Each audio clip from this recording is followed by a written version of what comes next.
As the strike rumbles on, we find out where your rubbish actually ends up. Now, do you know where your rubbish goes after it's been collected? Well, as the strikes in Birmingham enter their second year and with the return of recycling still months away, our environment correspondent Charlotte Cross has been investigating this very issue. For the past few months, she's been tracking rubbish collected from across the city to see where it ends up. Some has gone to landfill, some travelled more than 100 miles to be processed, most was incinerated. She met with the council, which told her it was determined to focus in future on recycling. Birmingham has historically had some of the lowest recycling rates in the country. The strikes have only made things worse.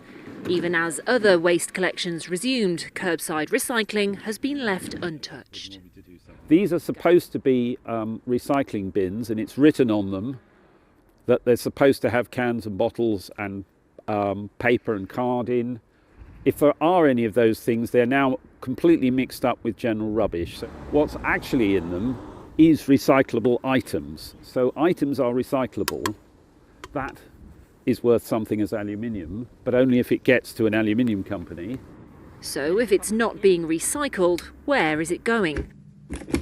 Over the course of 3 months, volunteers put 18 GPS trackers into their bins in 9 different locations across the city.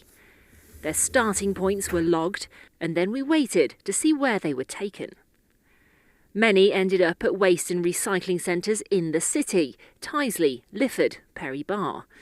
One was tracked to a landfill near Kings Swinford in Dudley, and one made it all the way to Caythorpe near Grantham in Lincolnshire. But most of the trackers, 10 of the 18 we sent out, ended up here in Tyseley. Now, we know that Birmingham City Council burns the vast majority of the waste that it handles. According to figures obtained by ITV News Central last year, it's around 81%. And despite a stated ambition to reduce reliance upon it, at the end of 2024, the council signed a new contract with Veolia to continue providing its waste services, including the incinerator. That contract was for 10 years and worth some £426 million. Was that a good use of money, especially considering the financial difficulties the council has faced? The deal that we have is one of the most attractive deals that we have for waste disposal anywhere across the country. We want to take less to the incinerator and more for recycling in order that people are able to care for the environment. Recycling is a big part of the council's new waste strategy. It includes food waste collections, which began rolling out this week, and the return of dry recycling in June. It had wanted recycling rates to reach 40% by this year. But in the first 6 months of 2025, they were instead just a little over 13%.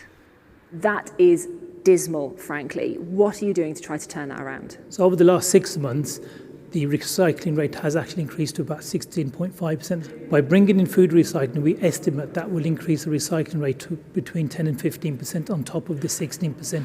And having the additional recycling bin, which is 180 litre bin for paper recycling, we expect to get to 50% recycling rate within the next few years.